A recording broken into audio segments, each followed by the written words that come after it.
हामीहरूमध्ये धेरैजनाको dream company Google, Microsoft, Amazon, Twitter, Meta यी कम्पनीहरूले हजारौंको मात्रामा आफ्नो कर्मचारीहरूलाई जागिरबाट निकालिदिएका छन्।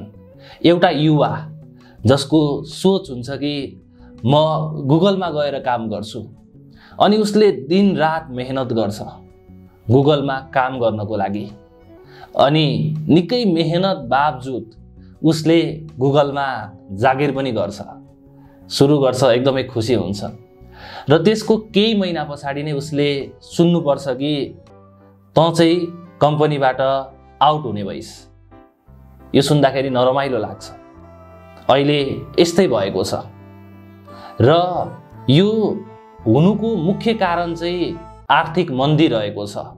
यो सँगसँगै अर्को एउटा कारण भनेको चाहिँ आर्टिफिसियल इन्टेलिजेन्स पनि रहेको छ।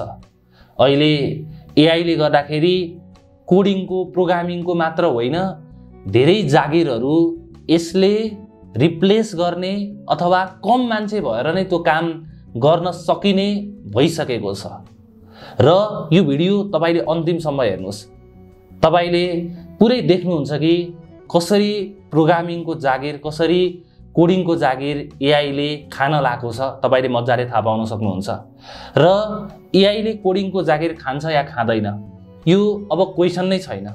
एआईले कोडिङको जागिर खाइसक्यो र मैले यहाँ खाइसक्यो भन्नुको मतलब के हो त भन्दाखेरि आजभन्दा केही वर्ष अगाडि एउटा सफ्टवेयर बनाउनको लागि हामीलाई 10 जना चाहिन्थ्यो भने अहिले चाहिँ 2 जना सिनियर डेभलपर, सिनियर लेभलको डेभलपरहरू, एक्सपिरियन्स डेभलपर र 8 जनाको काम चाहिँ सबै एआईले गरिदिन्छ। यसरी चाहिँ 8 जना मान्छेहरू त बेरोजगार भए। 2 जना मान्छेहरूले जोसँग राम्रो नलेज छ उनीहरूले काम गर्न सके, उनीहरूले एआईलाई पनि ह्यान्डल गर्नु पर्यो अनि काम गर्नु पर्यो। यसरी चाहिँ अहिलेको मार्केट अगाडि बढिरहेको छ र भविष्यमा गएर सफ्टवेयर डेभलपमेन्ट मेरो विचारमा कस्तो हुन्छ त भन्दाखेरि मलाई कुनै सफ्टवेयर चाहियो भने मैले सर टाइप गर्छु, मलाई यस्तो यस्तो सफ्टवेयर चाहियो, यो फिचर भएको, अनि त्यो पछाडि सिधै मेसेज आउँछ यो सफ्टवेयर बनेको छ, टेस्ट पनि भएको छ, हामीले यो सफ्टवेयरलाई पब्लिस गरेका छौँ विन्डोज स्टोरमा, एप्पल स्टोरमा, प्ले स्टोरमा, जतासुकै पब्लिस गरेका छौँ। Now you can use this software भनेर एआईले नै भन्छ। अब एआईलाई नै एउटा एप्लिकेसन बनाउने भनेर भनौँ न। तपाईले यहाँ देख्न सक्नुहुन्छ च्याट जीपीटी मैले ओपन गरेको छु र यसको बारेमा मैले अलरेडी भिडियो पनि बनाएको छु, तपाईले हेर्न सक्नुहुन्छ। र अब चाहिँ च्याट जीपीटीलाई भनौँ कि create to do application using JavaScript भनेर मैले भनिसके पछाडि चाहिँ च्याट जीपीटीले अब मलाई एउटा एक्जाम्पल कोड दिएको छ। तपाईले देख्न सक्नुहुन्छ यसले चाहिँ एचटीएमएल को कोड जेनेरेट गरेको छ सबैभन्दा पहिला र ओके फाइनल्ली एचटीएमएल को कोडलाई जेनेरेट गरिसकेको छ। तपाईले यहाँ देख्न सक्नुहुन्छ। अब मैले के गर्छु त सिम्पली यहाँ गएर एउटा फाइल बनाउँछु, न्यू फाइल गर्छु। मैले यहाँ todo.html भनेर यो फाइलको नाम दिन्छु। नाम दिइसके पछाडि मैले यो एचटीएमएल फाइल हो है भनेर भन्छु। अनि त पछाडि बेसिक कोडलाई राख्छु, टु डु एप्लिकेसन भनौँ, टु डु एप्लिकेसन।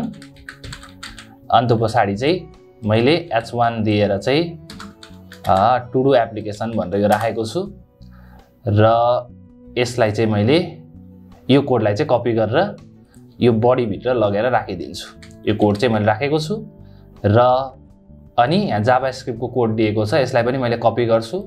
कपी गरिसके पछाडि चाहिँ यहाँ लास्टमा हामीले स्क्रिप्ट राख्न मिल्छ। स्क्रिप्ट राखेर चाहिँ मैले यो स्क्रिप्टलाई बन्द गरेर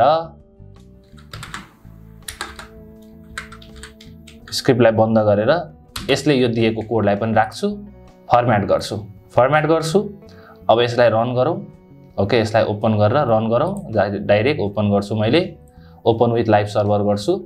हेर्नुस् त अब माई टु डु एप्लिकेसन। अब मैले यो टु डु एप्लिकेसन हटाइदिए पनि भयो, चाहिएन। ओके यो चाहिएन मलाई।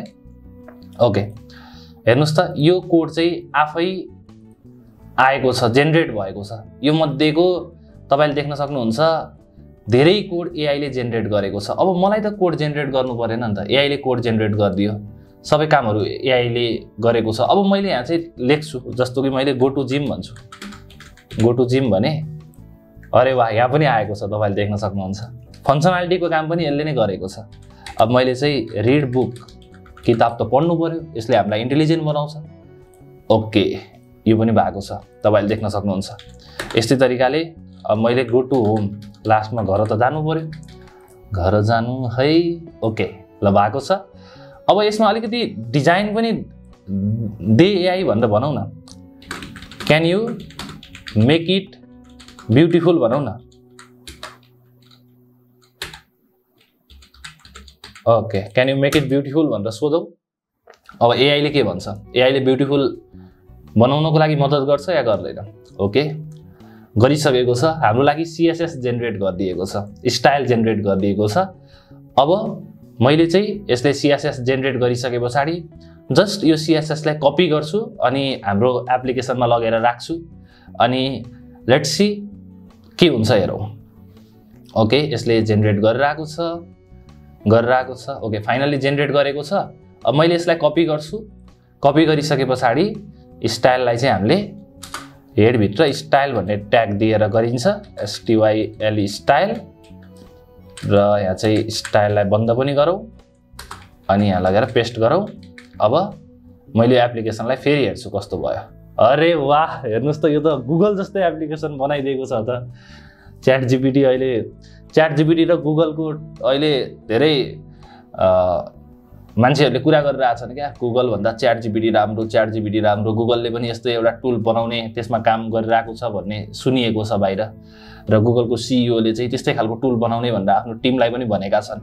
अब यहाँ केही लेख है त कस्तो हुन्छ। अरे अहिले त लेख्नै मजा आउने भयो नि त होइन। यो एप्लिकेसन हेर्नुहोस् त, go to gym. By the way म जिम चाहिँ जाँदिनँ है, म एक्सर्साइज भनेको रनिङमा जान्छु। ओके र अर्को कुरा पनि लेखौँ, eat fruits. Okay add to do गरौँ। अरे वाह यहाँ पनि आएको छ। यस्तो सजिलै तपाईँले एप्लिकेसन बनाउन सक्नुभयो। यही काम मलाई गर्नु पर्यो भने आधी घन्टा 1 घन्टा लाग्छ, सुरुबाट मैले सुरु गर्नु पर्यो भने। तर थ्याङ्क्स टु एआई जसले गर्दाखेरि मैले अहिले 2 मिनेट अथवा 5 मिनेटभित्र नै यो सबै कामहरू गर्न सकेको छु। एकदमै प्राउड छु म यसमा चाहिँ। र यस्तै तरिकाले अर्को एउटा टुल छ गिटहब कोपाइलट भन्ने। जस्तो कि मलाई एउटा प्रोग्राम बनाउनु पर्यो, जस्तो QR.py भनेर मैले नाम दिएँ, अथवा QR जेन भनेर दिउँ न, QRgen.py भने। अब मैले चाहिँ यहाँ लेख्छु कि create QR code using Python भनेर भन्छु, इम्पोर्ट गर्छु QR कोड। ओके इन्टर गर्दै जाउँ, यसले चाहिँ कोडहरू सजेसन दिँदै गर्छ। इन्टर गरौँ, इन्टर गर्ने बेलामा चाहिँ QR इजिकल टु यो दिएको छ, यसलाई मैले एक्सेप्ट गरेँ। एक्सेप्ट गरिसके पछाडि र मेरोमा यो QR कोड भन्ने लाइब्रेरी अलरेडी इन्स्टल भएको हुनुपर्छ। हेरौँ है त, अब यसलाई रन गरेर हेरौँ। मैले चाहिँ QR कोडबाट एउटा लिङ्क राख्छु, टेक्नोलोजी च्यानलकै लिङ्क राख्छु है, youtube.com/टेक्नोलोजी च्यानल। यो लिङ्कलाई चाहिँ टेक्नोलोजी च्यानल, यो लिङ्कलाई चाहिँ मैले यहाँ लगेर राख्छु। ओके यहाँ चाहिँ हाम्रो डेटामा चाहिँ यो डेटा भनेर राखेको छु, यो डेटाको QR कोड बनाउने भनेर। अब रन गरौँ अनि हेरौँ के हुन्छ। रन गरौँ, यसको नाम चाहिँ पाइथन QRGEN.py रहेको छ।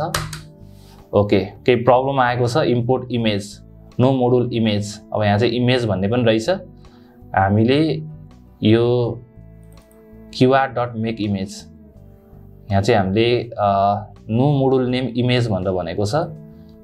ओके हामीले यो इमेज भन्नेलाई पनि राख्नु पर्यो, इम्पोर्ट इमेज हो, यो इमेज भन्नेलाई पनि इन्स्टल गर्नु पर्यो। त्यसको लागि चाहिँ मैले PIP इन्स्टल इमेज गर्छु। ओके यो केही प्याकेजेसहरू चाहिँ हामीले इन्स्टल गर्नुपर्छ। ओके अब रन गरौँ त। ओके हेर्नुहोस् त, फाइनल्ली यसले QR कोड पनि बनाइदिएको छ हाम्रो लागि। एआईले कोड जेनेरेट गरेर हामीलाई QR कोड बनाएर दिएको छ। यो QR कोडलाई तपाईँले पक्कै पनि स्क्यान गर्नु होला र यो भिडियोलाई पनि लाइक गर्नुस्, टेक्नोलोजी च्यानललाई पनि सब्स्क्राइब गर्नुस्, किन भन्दाखेरि म यस्तै भिडियोहरू लिएर आउँछु। मेरो एकजना साथीको पनि कहानी छ। केही समय अगाडि मैले उसँग कुरा गरेको थिएँ।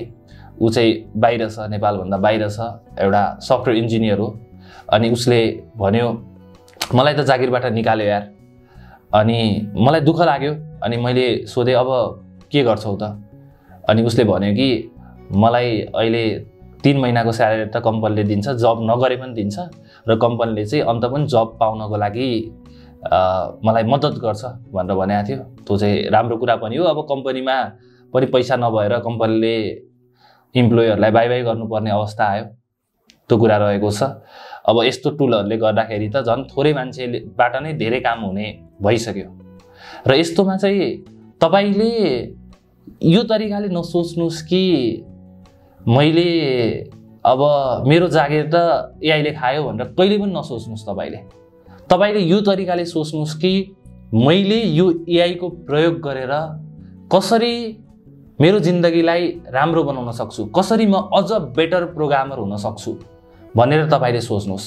हामीले सोच्ने तरिका छुट्टै हुनुपर्छ र यो तरिकाले सोच्यो भने चाहिँ राम्रो हुन्छ। र कतै तपाईले जब गर्दै हुनुहुन्छ भने जुनसुकै कम्पनीमा किन नहोस्, तपाईले आफ्नो स्किललाई राम्रो बनाउनुस्। आफ्नो स्किललाई त्यहाँ दिने हो, काम राम्रो गर्ने हो, आफ्नो स्किललाई पनि इम्प्रुभ गर्दै जाने हो। जस्तो कि एउटा चरा छ भने, चरा एउटा हाँगामा बसेको छ भने त्यो हाँगा भाँचिए पनि चरालाई के फरक पर्छ? चराले त आफ्नो पखेटामा विश्वास गरेको हुन्छ। त्यस्तै तरिकाले तपाईले चाहिँ आफ्नो स्किलमा विश्वास गर्नु पर्यो, आफूले राम्रोसँग काम गर्नु पर्यो, आफ्नो स्किलमा विश्वास गर्नु पर्यो। जब त अर्को पनि पाइन्छ, त्यसमा कुनै पनि समस्या हुँदैन। र यो कोडिङमा धेरै कम्पिटिसन छ। यस्तो टुलहरूले गर्दाखेरि अझ काम सहज बनाएको छ। त्यही कारणले गर्दाखेरि सिनियर डेभलपरहरू जोसँग प्रोग्रामिङको इन डेप्थ नलेज छ, उनीहरूलाई चाहिँ यो जबबाट उनीहरू रिप्लेस हुनु पर्दैन। तर जो जुनियर डेभलपर छन् अनि भर्खरैको इन्टरमिडिएट लेभलको डेभलपरहरू छन्, उनीहरूलाई चाहिँ गाह्रो हुनेवाला छ। तपाईँ चाहिँ आफू मेहनत गर्नु होला। यदि जुनियर डेभलपर हुनुहुन्छ, इन्टरमिडिएट हुनुहुन्छ भने मजाले मेहनत गर्नु होला। एआई को प्रयोग गरेर अझ अगाडि बढ्नु होला। यसलाई चाहिँ आफ्नो दुश्मनको रूपमा नहेर्नुस् कि यसलाई आफ्नो साथीको रूपमा हेर्नुस् र अगाडि बढ्नुस्। यस्तो टुलहरू आउँदै गर्छ र जसले प्रोग्रामिङ कोडिङ जानेको छ उसले नै यो टुलहरूलाई अझ राम्रोसँग प्रयोग गर्न जान्छ। जसलाई प्रोग्रामिङ कोडिङ आउँदैन उसले त यो के हो अब क्रिएट टु डु एप्लिकेसन भनेर भन्यो, अनि के हो कि यो त्यो कोड आइरहेको छ कि यो के हो, कहाँ राख्ने हो त्यो पनि थाहा छैन भने त कामै भएन।